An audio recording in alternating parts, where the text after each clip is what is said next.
ಜ್ಞಾನವಾಣಿ. ವಿಶೇಷ ಪ್ರಾಯೋಜಿತ ಸರಣಿ ನಿಸರ್ಗ ಜ್ಞಾನಾಮೃತ. ಮಾನವತ್ವದಿಂದ ದೈವತ್ವದ ಕಡೆಗೆ ಸಾಗುವ ಪಥದರ್ಶನ.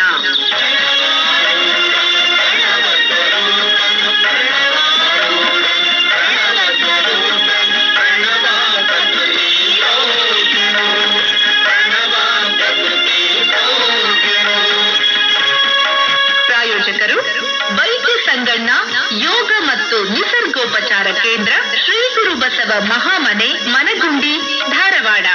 ನಿಸರ್ಗ ಜ್ಞಾನಾಮೃತ. ಈ ಕಾರ್ಯಕ್ರಮಕ್ಕೆ ಶುಭ ಕೋರುವವರು ಪ್ರಾಚಾರ್ಯರು ಹಾಗೂ ಸಿಬ್ಬಂದಿ ವರ್ಗ, ಹಿರೇಮಲ್ಲೂರು ಈಶ್ವರನ್ ವಿಜ್ಞಾನ ಮತ್ತು ವಾಣಿಜ್ಯ ಮಹಾವಿದ್ಯಾಲಯ, ಕಲ್ಯಾಣ ನಗರ, Dharwad.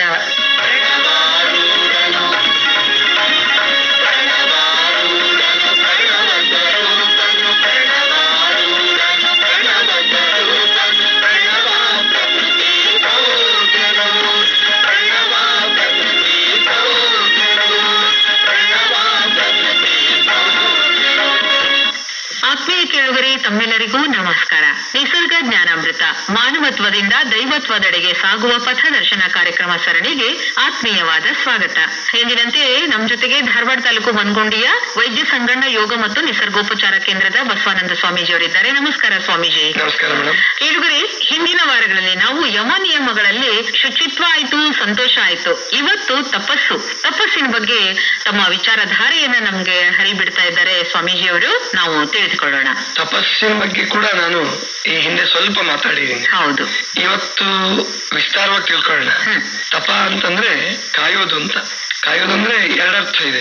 To be wait and to be heat. ಅಂದ್ರೆ ಬಿಸಿಯಾಗೋದು ಅಂತಾನು ಅರ್ಥ, ಕಾಯೋದು ಅಂತ, ವೇಟ್ ಮಾಡೋದು ಅಂತಾನು ಅರ್ಥ. ಇಲ್ಲಿ ನಾವು ಬಿಸಿಯಾಗೋದು ಅಂತ ತಗೊಳ್ಳೋಣ. ಯೋಗದಲ್ಲಿ, ಅಧ್ಯಾತ್ಮ ಸಾಧನೆಯಲ್ಲಿ ಕಾಯೋದಕ್ಕೂ ಕೂಡ ನಾವು ಸಿದ್ಧವಾಗಿರ್ಬೇಕು. ಅವಸರ ಮಾಡೋ ಹಾಗಿಲ್ಲ. ಇಲ್ಲಿ ಬಹಳ ತಾಳ್ಮೆ ಬೇಕಾಗ್ತದೆ. ಅದಕ್ಕೆ ಕೆಲವರು ಹೇಳ್ತಿರ್ತಾರೆ, ತಾಳಿಕೆಗಿಂತ ತಪವಿಲ್ಲ, ತಾಳ್ಮೆಗಿಂತ ದೊಡ್ಡ ತಪಸ್ಸಿಲ್ಲ ಅಂತ ಹೇಳಿ. ಅದಕ್ಕೋಸ್ಕರವಾಗಿ ತಾಳ್ಮೆಯೂ ಕೂಡ ಒಂದು ತಪಸ್ಸು. ಅದಕ್ಕೆ ನಮ್ಮ ಶ್ರೋತೃಗಳು ತಾಳ್ಮೆಯನ್ನು ಇಟ್ಕೊಂಡಿದ್ದಾರೆ. ಇಷ್ಟೊಂದು ಸಂಚಿಕೆಗಳನ್ನು ಕೇಳಿ ಉತ್ತರ ಕೊಡ್ತಾ ಇದೀರಾ ಅಂತಂದ್ರೆ ತಾಳ್ಮೆ ಇದೆ. ಕೆಲವರು ಒಂದು ಸಂಚಿಕೆ ತಪ್ಪಿಸ್ಕೊಳ್ಳಾರ್ದವ್ರು ಇದ್ದಾರೆ. ಅಂತ ತಾಳ್ಮೆ ಮತ್ತು ಸಹನೆ ಇದೆ. ಇದು ಕೂಡ ತಪಸ್ಸು. ಬಿಡ್ಲಾರ್ದಂಗೆ ಸಮಯ ಮಾಡ್ಕೊಂಡು ಕೇಳ್ತೀವಲ್ಲ, ಅದು ಕೂಡ ಒಂದು ತಪಸ್ಸು. ಆದ್ರೆ ನಾವು ತಪಸ್ಸು ಅಂದ ಕೂಡಲೇ ಬಹಳ ಜನ ಏನ್ ಮಾಡ್ತಾರೆ, ಕಾಡಿಗೆ ಹೋಗೋದು, ಹಿಮಾಲಯಕ್ಕೆ ಹೋಗೋದು, ಆಮೇಲೆ ಉಪವಾಸ ಮಾಡೋದು, ಆಮೇಲೆ ತರಗೆಲೆ ತಿನ್ಕೊಂಡಿದ್ದ ವಿಶ್ವಾಮಿತ್ರ ಅಂತ ಹೇಳಿ ಕೇಳ್ತೀವಿ ನಾವು. ಇದನ್ನ ತಪಸ್ಸು ಅಂದ್ಕೊಂಡಿದ್ದಾರೆ. ಇದು ಕೂಡ ತಪಸ್ಸೆ. ಆದ್ರೆ ಈಗ ನಿಮಗೆ ಈ ತಪಸ್ಸಿನ ಅಗತ್ಯ ಇಲ್ಲ. ಎಲ್ಲೂ ಬಿಟ್ಟು ಹೋಗ್ಬೇಕಾದ ಅಗತ್ಯ ಇಲ್ಲ. ನಿಮ್ಮ ಮನೆಯಲ್ಲೇ ಇದ್ಕೊಂಡು, ಆಮೇಲಿಂದ ನಿಮ್ಮ ಕಾಯಕದಲ್ಲೇ ಇದ್ಕೊಂಡು ಹೇಗೆ ತಪಸ್ಸನ್ನ ಮಾಡಬಹುದು. ನಿಜಗುಣ ಶಿವಯೋಗಿಗಳು ನಿಮ್ಗೆಲ್ಲ ಗೊತ್ತಿದೆ. ಕೈವಲ್ಯ ಪದ್ಧತಿ ಅಂತ ಒಂದು ಅದ್ಭುತವಾದಂತಹ ಹಾಡುಗಬ್ಬಗಳ ಒಂದು ಕೃತಿ. 106 ಹಾಡುಗಳನ್ನ ಅದ್ರಲ್ಲಿ ಬರ್ತಿದ್ದಾರೆ. ಸ್ಥಳಕಟ್ಟಿನ ಮೇಲೆ ಹೊಂದಿಸ್ಕೊಟ್ಟಿದ್ದಾರೆ ನಮಗೆ. ಅದ್ಭುತವಾದಂತಹ ಕೃತಿ ಕೈವಲ್ಯ ಪದ್ಧತಿ. ಅದರಲ್ಲಿ ತಪಸ್ಸಿನ ಬಗ್ಗೆನೇ ಒಂದು ಹಾಡು ಹೇಳಿದ್ದಾರೆ. ಬಹಳ ಅದ್ಭುತವಾದ ಹಾಡದು. ಮಾಡಲಿಲ್ಲವೇ ತಪವ ಮಾಡಲಿಲ್ಲವೇ, ಕೂಡಿ ಸುಗುಣದೊಡನೆ ತಿಳಿದು ನೋಡಿ ತ್ರಿವಿಧ ಕರ್ಣದಲ್ಲಿ.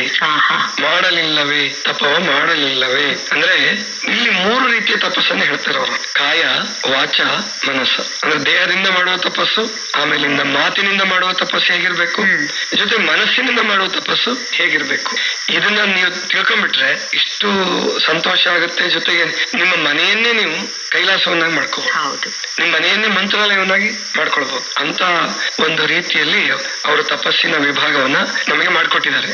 ಮೊದಲು ಅವ್ರು ಹೇಳೋದೇನಂದ್ರೆ, ಯಾವುದೇ ತಪಸ್ಸು ಮಾಡಕ್ ಹೋದ್ರೂ ಕೂಡ ಕೂಡಿ ಸುಗುಣದೊಡನೆ ತಿಳಿದು ನೋಡಿ ತ್ರಿವಿಧ ಕರ್ಣದಲ್ಲಿ. ಕೂಡಿ ಏನ್ ಕೂಡ್ಕೊಳ್ಬೇಕು ನೀವು ಅಂದ್ರೆ ಸುಗುಣದೊಡನೆ, ಸದ್ಗುಣಗಳಿಂದ ಕೂಡಿರ್ಬೇಕು ನಮ್ ತಪಸ್ಸು. ಈಗ ಒಬ್ಬ ಕಳ್ಳನು ಕೂಡ ತಪಸ್ಸು ಮಾಡ್ತಾನೆ. ಯಾಕೆ? ಕಳ್ಳ ಮಾಡ್ಬೇಕಾದ್ರೆ ಮೊದಲು ತಾಳ್ಮೆ ಬೇಕು ಅವನಿಗೆ. ಜೊತೆಗೆ ಕಾಯ್ಬೇಕು. ಅವನು ರಾತ್ರಿ ಆಗೋದು ಕಾಯ್ಬೇಕು, ಎಲ್ಲರೂ ಮಲ್ಕೊಳ್ಳೋದ್ ತನಕ ಕಾಯ್ಬೇಕು ಅಲ್ವಾ? ನಿದ್ದೆಗಿಡ್ಬೇಕಲ್ಲ, ಅದು ಒಂದು ತಪಸ್ಸು.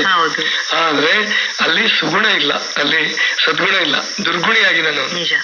ಆದ್ರಿಂದ ಅದು ತಪಸ್ಸು ಅಂತ ಯಾರು ಕರೆಯಲ್ಲ. ತಪಸ್ಸಿಗೆ ಮೊದಲು ಗುರಿ ಚೆನ್ನಾಗಿ ಶುದ್ಧನಾಗಿರ್ಬೇಕು, ಜೊತೆಗೆ ಸದ್ಗುಣಗಳಿಂದ ಕೂಡಿರಬೇಕು. ಕೂಡಿ ಸುಗುಣದೊಡನೆ ತಿಳಿದು ಅಂದ್ರೆ ವಿಚಾರ ಮಾಡಿ, ಅರ್ಥ ಮಾಡ್ಕೊಂಡು, ಅರಿತು ತಿಳಿದು ನೋಡಿ, ತ್ರಿವಿಧ ಕರ್ಣದಲ್ಲಿ ವಿಚಾರ ಮಾಡಿ, ತ್ರಿವಿಧ ಕರ್ಣದಲ್ಲಿ ತಪಸ್ಸು ಮಾಡೋದು ಹೇಳ್ತೀನಪ್ಪ ನಾನು ಅಂತ ಹೇಳ್ತಾರೆ. ಇವತ್ತಿನ ಸಂಚಿಕೆಯಲ್ಲಿ ದೈಹಿಕ ತಪಸ್ಸು ಹೇಗಿರ್ಬೇಕು ಅಂತ ಹೇಳ್ತಾರೆ. ಗುರು ಭಜನೆ, ಸುಕರ್ಮ ವೃತ್ತಿ, ಹರನ ಪೂಜೆ, ಶರಣ ಸೇವೆ, ಪರಮ ಸಾತ್ವಿಕಗಳಿಂತೂ ನೆರೆದು ನೆಲೆಸಿ ತನುವಿನಲ್ಲಿ ಇಷ್ಟನ್ನ ನಾವು ಅಳವಡಿಸ್ಕೊಳ್ಬೇಕು. ಏನು? ಗುರು ಭಜನೆ. ಗುರು ಭಜನೆ ಅಂದ್ರೆ ಏನು? ಮೊದಲು ಭಜನೆ ಅಂದ ಕೂಡಲೇ ನಿಮ್ಗೆಲ್ಲ ಗೊತ್ತಿದೆ, ಹಾಡೋದು ಮತ್ತೆ ಹಾಡೋದು ಅಂದ್ರೆ ಈ ಶಾಸ್ತ್ರೀಯ ಸಂಗೀತದ ತರ ಹಾಡ್ಬಿಟ್ಟು ಮುಗಿಸ್ಬಿಡೋದಲ್ಲ, ಹಾಡಿದ್ದೇ ಹಾಡೋದು ಪ್ರಾರ್ಥನೆ ಅಂತ ಕರಿತೀರಲ್ಲ. ಭಜನೆ ಅಂದ್ರೆ ಹೀಗಿರುತ್ತೆ. ಇಲ್ಲಿ ಬರೀ ಭಜನೆ ಅಂತ ಬಳಸಲ್ಲ ಅವರು, ಗುರು ಭಜನೆ ಅಂದ್ರೆ ಬರೀ ಗುರುನಾಮ ಸ್ತೋತ್ರ ಮಾಡ್ಕೊಂತ ಹೋಗ್ಬಿಡೋಣ ಅಲ್ಲ. ಗುರು ನಮಗೆ ಒಂದು ನಿಯಮವನ್ನ ಹಾಕೊಟ್ಟಿರ್ತಾರೆ.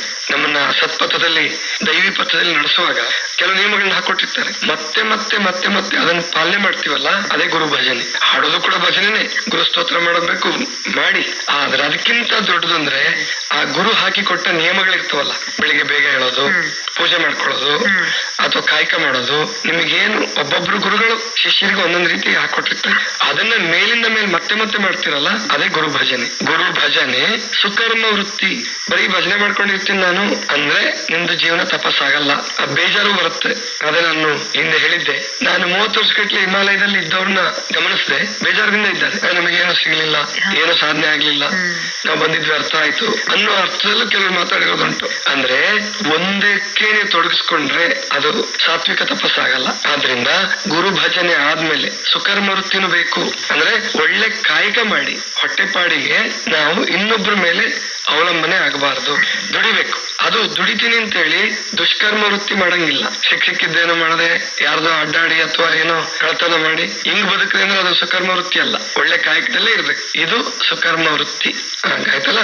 ಗುರು ಭಜನೆ, ಸುಕರ್ಮ ವೃತ್ತಿ, ಹರನ ಪೂಜೆ. ಅಲ್ಲಿ ಗುರು ಭಜನೆಗೂ ಮತ್ತೆ ಹರನ ಪೂಜೆಗೆ ಏನು ವ್ಯತ್ಯಾಸ? ಹರನ ಪೂಜೆ ಅಂದ್ರೆ ಪರಮಾತ್ಮನ ಪೂಜೆ, ದೇವರ ಪೂಜೆ ಮಾಡೋದು. ದೇವ್ರ ಪೂಜೆ ಮಾಡೋದಂದ್ರೆ ಏನು? ನಿಮ್ಮದೇ ಆದಂತ ಪೂಜಾ ಪದ್ಧತಿಗಳಿರುತ್ತೆ, ಅದನ್ನ ಕ್ರಮವಿಡಿದು ಇವತ್ತು 6 ಗಂಟೆಗೆ ಮಾಡ್ಕೊಂಡೆ, ನಾಳೆ 7 ಗಂಟೆಗೆ ಮಾಡ್ಕೊಂಡೆ, ನಾಡಿದ್ದು 8 ಗಂಟೆಗೆ ಮಾಡದೆ, ಒಂದ್ ದಿವಸ ಮಾಡ್ಲೇ ಇಲ್ಲ, ಈ ತರ ಆಗ್ಬಾರ್ದು ಅಂತಾರೆ. ಒಂದು ಸಮಯವನ್ನು ಇಟ್ಕೊಳ್ಳಿ. ಯಾವತ್ತೋ ಒಂದ್ ದಿವಸ, ತಿಂಗಳಲ್ಲೋ 2 ತಿಂಗಳಲ್ಲೋ ವರ್ಷದಲ್ಲೋ ಒಮ್ಮೆ ತಪ್ಪಿದ್ರೆ ಅದೇನು ಬಹಳ ದೊಡ್ಡ ವ್ಯತ್ಯಾಸ ಆಗಲ್ಲ. ಆದ್ರೆ ನಮಗೆ ತಿಳ್ಕೊಬೇಕಾದ್ದೇನು ಅಂದ್ರೆ, ಒಂದೇ ಸಮಯಕ್ಕೆ ಒಂದೇ ಸ್ಥಳದಲ್ಲಿ ನಾವು ಒಂದೇ ರೀತಿಯಲ್ಲಿ ಪೂಜೆ ಮಾಡ್ತೀವಲ್ಲ, ಅದು ಹರನ ಪೂಜೆ. ಪರಮಾತ್ಮ ಪೂಜೆನೂ ಮಾಡ್ಬೇಕು. ನಾನು ಭಜನೆ ಮಾಡ್ತೀನಿ, ಪ್ರಾರ್ಥನೆ ಮಾಡ್ತೀನಿ ಅಂತ ಹೇಳಿ ಪೂಜೆಯನ್ನು ಬಿಡೋ ಹಾಗಿಲ್ಲ. ಗುರು ಭಜನೆ, ಸುಕರ್ಮ ವೃತ್ತಿ, ಹರನ ಪೂಜೆ, ಶರಣ ಸೇವೆ. ಕೆಲವರು ಈ ಪೂಜೆ ಮಾಡೋರು ನಾವು ಸೇವೆ ಮಾಡೋ ಅಗತ್ಯ ಇಲ್ಲ ಅಂತ ತಿಳ್ಕೊಂಡಂಗೆ ಕಾಣ್ತಾರೆ. ನಾವು ದೇವ್ರ ಪೂಜೆ ಮಾಡ್ತೀವಲ್ಲ, ದೇವ್ರು ಹೊಲ್ದು ಬಿಟ್ಟಿದ್ದಾನೆ ನಮಗೆ. ಇಲ್ಲ, ಶರಣ ಸೇವೆ. ಶರಣ ಸೇವೆ ಅಂದ್ರೆ ಗುರು ಹಿರಿಯರ ಸೇವೆ, ತಾಯಿ ತಂದೆಗಳ ಸೇವೆ, ಆಮೇಲೆ ವಯಸ್ಸಾದವರ ಸೇವೆ, ಅಗತ್ಯ ಇದ್ದವರಿಗೆ ಸೇವೆ ಸಲ್ಲಿಸೋದು. ಅದು ಉಚಿತವಾಗಿರ್ಬೇಕು. ಸೇವೆ ಅನ್ನೋ ಶಬ್ದ ಬಂದ್ ಕೂಡ್ಲೆ ಅಲ್ಲಿ ನಾವು ಏನಾದ್ರು ಹಣ ತಗೊಂಡ್ ಮಾಡ್ತೀವಲ್ಲ, ಅದು ಸೇವೆ ಆಗಲ್ಲ, ಅದು ವೃತ್ತಿ ಆಗತ್ತೆ. ಸುಕರ್ಮ ವೃತ್ತಿ ಅಂತ ಹೇಳಿದ್ರೆ ಹಣ ತಗೊಂಡು ಜೀವನ ಯಾಪನೆಗಾಗಿ ಹಣ ತಗೊಂಡು ಕೆಲಸ ಮಾಡಿದ್ರೆ ಅದು ಕಾಯಕ ಆಗ್ಬೋದು ಅಥವಾ ಸುಕರ್ಮ ವೃತ್ತಿ ಆಗ್ಬೋದು, ಆದ್ರೆ ಸೇವೆ ಆಗೋದಿಲ್ಲ. ಸೇವೆ ಆಗ್ಬೇಕು ಅಂದ್ರೆ ಪ್ರತಿಯೊಬ್ರು ಕೂಡ ತನ್ನ ಪಾಲಿನ ಸೇವೆಯನ್ನು ಮಾಡ್ಬೇಕು ಅಂದ್ರೆ ಉಚಿತವಾಗಿ, ದೇಶಕ್ಕೋಸ್ಕರ ಇರ್ಬೋದು, ಪರಿಸರಕ್ಕೋಸ್ಕರ ಇರ್ಬೋದು, ಸಮಾಜಕ್ಕೋಸ್ಕರ ಇರ್ಬೋದು, ಯಾರಿಗೋಸ್ಕರ, ಹಿರಿಯರಿಗೋಸ್ಕರ, ಧರ್ಮ, ಸಂಘ, ಹೀಗೆ ಯಾವ ರೂಪದಲ್ಲಾದ್ರೂ ನೀವು ಒಂದು ಕೆಲವು ಸಮಯವನ್ನ ಅದಕ್ಕಾಗಿ ಮೀಸಲಾಗಿಡ್ಬೇಕು. ಅದು ಎಲ್ಲದಕ್ಕೂ ನಾವು ಹಣ ಬಯಸ್ತಾ ಹೋದ್ರೆ ಪುಣ್ಯ ಬರಲ್ಲ, ಪುಣ್ಯ ಪ್ರಾಪ್ತಿ ಆಗಲ್ಲ. ಪುಣ್ಯ ಪ್ರಾಪ್ತಿ ಆಗೋದು ಸೇವೆಯಿಂದ ಮಾತ್ರ. ಅದಕ್ಕೆ ಶರಣ ಸೇವೆ ಅಂತಾನೆ ಬಳಸ್ಬಿಡ್ತಾರೆ. ಮತ್ತೆ ಶರಣ ಸೇವೆ ಅಂದ ಕೂಡಲೇ ನಾವು ಶರಣರನ್ನೇ ಹುಡ್ಕೊಂಡು ಹೋಗ್ಬೇಕು, ಭಕ್ತಿ ಜೀವಿಗಳನ್ನೇ ಹುಡ್ಕೊಂಡು ಹೋಗ್ಬೇಕು ಅಂತ ಕಾಯೋ ಅಗತ್ಯ ಇಲ್ಲ. ಯಾರಿಗೆ ಅಗತ್ಯ ಇದೆಯೋ, ಅಥವಾ ಈಗ ನಿಮ್ಮೂರಲ್ಲಿ ಏನೋ ಒಂದು ಸ್ವಚ್ಛತಾ ಕೆಲಸ ಮಾಡ್ಬೇಕು, ಸಾಮಾಜಿಕ ಕೆಲಸ ಮಾಡ್ಬೇಕು, ಅದು ಕೂಡ ಶರಣ ಸೇವೆನೆ, ಅದು ಶರಣ ಸೇವೆನೆ. ಆದ್ರಿಂದ ಈ 4ನ್ನ ನೀವು ಸರಿಯಾಗಿ ಮಾಡಿದ್ರೆ ಅದೇನೆ ದೈಹಿಕ ತಪಸ್ಸು ಅಂತ ಕರೀತಾರೆ. ಕಾಯದಿಂದ ಮಾಡುವ ತಪಸ್ಸು. ನೋಡಿ, ಇಲ್ಲಿ ನೀವು ಒಂಟಿ ಕಾಲಲ್ಲಿ ನಿಲ್ಬೇಕು, ಚಳಿಲಿ ನಡಗಬೇಕು, ಆಮೇಲಿಂದ ನೀರಲ್ಲಿ ಮುಳುಗಬೇಕು, ಪಂಚಾಗ್ನಿ ಮಧ್ಯೆ ಅಂತ ಹೇಳ್ತಾರೆ. ತಪಸ್ಸು ಅಂದ್ರೆ 4 ಕಡೆ ಬೆಂಕಿ ಹಾಕೊಂಡು ಮೇಲೆ ನಿಲ್ಲಿರ್ಬೇಕು. ಇದನ್ನ ಪಂಚಾಗ್ನಿ ಮಧ್ಯೆ ಮಾಡ್ತಕ್ಕಂಥ ತಪಸ್ಸು ಅಂತ ಹೇಳ್ತಾರೆ. ಆದ್ರೆ ಅದರಿಂದ ಪರಮಾತ್ಮ ಒಲ್ಮೆ ಆಗಲ್ಲ, ಅದಕ್ಕೆ ಜನ್ಮ ಜನ್ಮಾಂತರಗಳು ಕಾಯ್ಬೇಕಾಗತ್ತೆ. ಆದ್ರೆ ನಿಜಗುಣ ಶಿವಯೋಗಿಗಳು ಹೇಳ್ತಕ್ಕಂಥ ತಪಸ್ಸಿದೆಯಲ್ಲ, ಇದು ನಮಗೆ ಈ ಜನ್ಮದಲ್ಲೇ ಅಥವಾ ಆ ಕ್ಷಣಕ್ಕೂ ಕೂಡ ನಿಮಗೆ ಸಂತೋಷವನ್ನ ಕೊಡುತ್ತೆ. ಈ ತಪಸ್ ಮಾಡಿದ್ರೆ ದೇವರನ್ನ ನೀವು ಹುಡ್ಕೊಂಡು ಹೋಗ್ಬೇಕಾಗಿಲ್ಲ, ದೇವರೇ ಹುಡ್ಕೊಂಡು ಬಂದ್ರು ಅಂತ ತಪಸ್ಸನ್ನ ನಿಜಗುಣ ಶಿವಗಳು ಹೇಳ್ತಾರೆ. ಇದು ದೈಹಿಕ ತಪಸ್ಸು.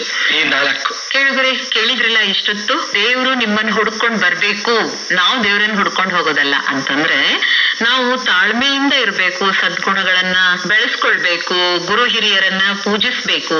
ನಮ್ಮ ದೈಹಿಕ ತಪಸ್ಸು ಅಂತಂದ್ರೆ ಗುರುಗಳು ಏನ್ ಹೇಳ್ತಾರೆ, ಯಾವ ಸತ್ಪಥದಲ್ಲಿ ನಡೀರಿ ಅಂತ ಹೇಳ್ತಾರೆ ಆ ಪಥದಲ್ಲಿ ನಡಿಬೇಕು, ಒಳ್ಳೆಯ ಕಾಯಕ ಮಾಡ್ಬೇಕು. ನಾವು ಕ್ರಮಬದ್ಧವಾಗಿ ದೇವರ ಪೂಜೆಯನ್ನ ಮಾಡೋದಾಗ್ಲಿ, ಆಮೇಲೆ ಶರಣ ಪೂಜೆ ಅಂತಂದ್ರೆ ಯಾರಿಗೆ ಅಗತ್ಯ ಇದೆ ಅವರಿಗೆ ನಮ್ಮ ಸೇವೆಯನ್ನ ಸಲ್ಲಿಸೋದು. ಈ ತರದ ಒಂದು ಗುಣಗಳನ್ನ ನಾವು ಬೆಳೆಸ್ಕೊಂಡು ನಮ್ಮ ಜೀವನವನ್ನ ನಡೆಸಿದ್ರೆ ನಾವು ದೈವತ್ವದೆಡೆಗೆ ಖಂಡಿತವಾಗ್ಲೂ ಸಾಕ್ತೀವಿ. ಈ ವಿಚಾರಗಳನ್ನ ಸಾಕಷ್ಟು ವಿಸ್ತಾರವಾಗಿ ಗುರುಗಳು ನಮ್ಗೆ ತಿಳಿಸಿದ್ರು. ಇವತ್ತಿನ ಸಂಚಿಕೆಯನ್ನ ಮುಗಿಸೋ ಮುನ್ನ 61ನೇ ಸಂಚಿಕೆಯಲ್ಲಿ ಕೇಳಲಾದ ಪ್ರಶ್ನೆಗೆ ಸರಿಯಾಗಿ ಉತ್ತರಿಸಿ ಯಾರು ವಿಜೇತರಾಗಿದ್ದಾರೆ ಅಂತ ಹೇಳಿ ತಿಳ್ಕೊಳ್ಳೋಣಂತ. ಅದಕ್ಕಿಂತ ಮುಂಚೆ ಈ ಸಂಚಿಕೆಯ ಪ್ರಶ್ನೆ. ಈ ವಾರದ ಪ್ರಶ್ನೆ, ನಿಜಗುಣ ಶಿವಯೋಗಿಗಳು ಹೇಳಿದಂತಹ ದೈಹಿಕ ತಪಸ್ಸಿನ 4 ನಿಯಮಗಳನ್ನು ಬರೆದು ಕಳಿಸಿರಿ. ಪ್ರಶ್ನೆ ಇನ್ನೊಮ್ಮೆ, ನಿಜಗುಣ ಶಿವಯೋಗಿಗಳು ಹೇಳಿದಂತಹ ದೈಹಿಕ ತಪಸ್ಸಿನ 4 ನಿಯಮಗಳನ್ನು ಬರೆದು ಕಳಿಸಿರಿ. ತಮ್ಮ ಉತ್ತರಗಳನ್ನು ಕಳಿಸಲು ವಿಳಾಸ: ಶ್ರೀ ಗುರು ಬಸವ ಮಹಾಮನೆ, ಚನ್ನಯ್ಯನಗಿರಿ, ಮನಗುಂಡಿ, ಧಾರವಾಡ. ಪೋಸ್ಟ್ ಬಾಕ್ಸ್ ಸಂಖ್ಯೆ 1, ಪಿನ್ ಕೋಡ್ ನಂಬರ್ 580007. ಕೇಳುವರೆ 60ನೇ ಸಂಚಿಕೆಯ ಪ್ರಶ್ನೆ, ಸಿರಿಧಾನ್ಯದ ಊಟ ಯಾವ ವೇಳೆಗೆ ಸೂಕ್ತ? ಬರೆದು ತಿಳಿಸಿರಿ. ಉತ್ತರ: ಸಿರಿಧಾನ್ಯಗಳ ಊಟ ರಾತ್ರಿ 8 ಗಂಟೆಯ ಒಳಗೆ ಮಾಡುವುದು ಸೂಕ್ತ. ಸರಿಯಾಗಿ ಉತ್ತರಿಸಿ ಬಹುಮಾನಕ್ಕೆ ಆಯ್ಕೆಯಾದ ನಮ್ಮ ಅದೃಷ್ಟಶಾಲಿ ವಿಜೇತರು: ಪ್ರಥಮ ಅದೃಷ್ಟಶಾಲಿಗಳು ಶ್ರೀ ವಿವೇಕಾನಂದ ನಿಂಬರ್ಗಿ, ಕುಸುಮನಗರ, ಕೆಳಗೇರಿ ರಸ್ತೆ, ಧಾರವಾಡ. ದ್ವಿತೀಯ ವಿಜೇತರು ಶ್ರೀಮತಿ ಮಹಾದೇವಿ ಅಕ್ಕ ರಾಮಣ್ಣ ಹೊನಕೇರಿ, ಸಂತೇಶಿಗ್ಲಿ, ಲಕ್ಷ್ಮೇಶ್ವರ ತಾಲೂಕು, ಗದಗ ಜಿಲ್ಲೆ. ತೃತೀಯ ಅದೃಷ್ಟಶಾಲಿ ವಿಜೇತರು ನಾಗೇಶ್ ಕಾಮಕರ್, ನೇಕಾರರು, ಲಕ್ಷ್ಮೀನಗರ, ಬೆಳಗಾವಿ ಜಿಲ್ಲೆ. ವಿಜೇತರಿಗೆ ಅಭಿನಂದನೆಗಳು. ಕೇಳುಗರೆ, 61ನೇ ಸಂಚಿಕೆಯ ವಿಜೇತರ ಹೆಸರುಗಳನ್ನು ಮುಂದಿನ ಸಂಚಿಕೆಯಲ್ಲಿ ತಿಳಿಸಲಾಗುವುದು.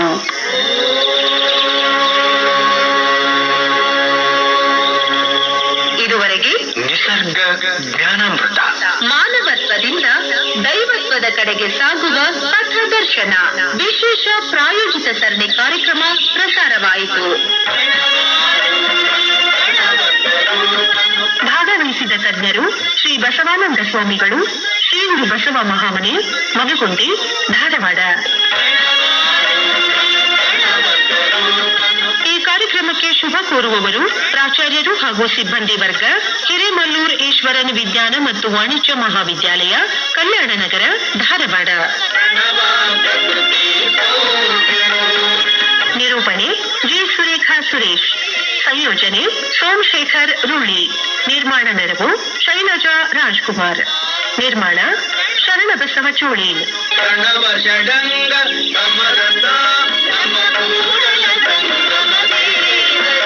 ಶ್ರೀ ಗುರು ಬಸವ ಮಹಾಮನೆ, ನಿಸರ್ಗ ಜ್ಞಾನಾಮೃತ.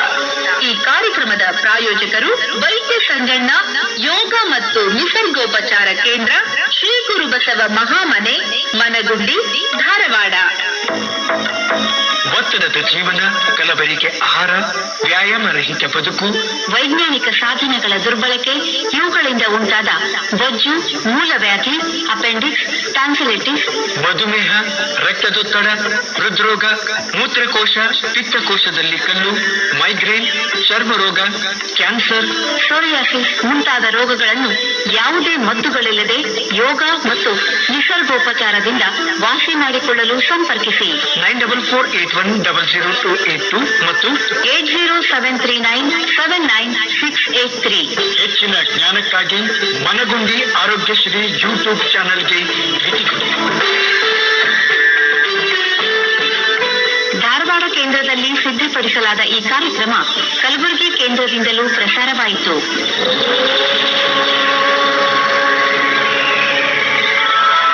ಮತ್ತೆ ಮುಂದಿನ ಗುರುವಾರ ನಿಸರ್ಗ ಜ್ಞಾನಾಮೃತ.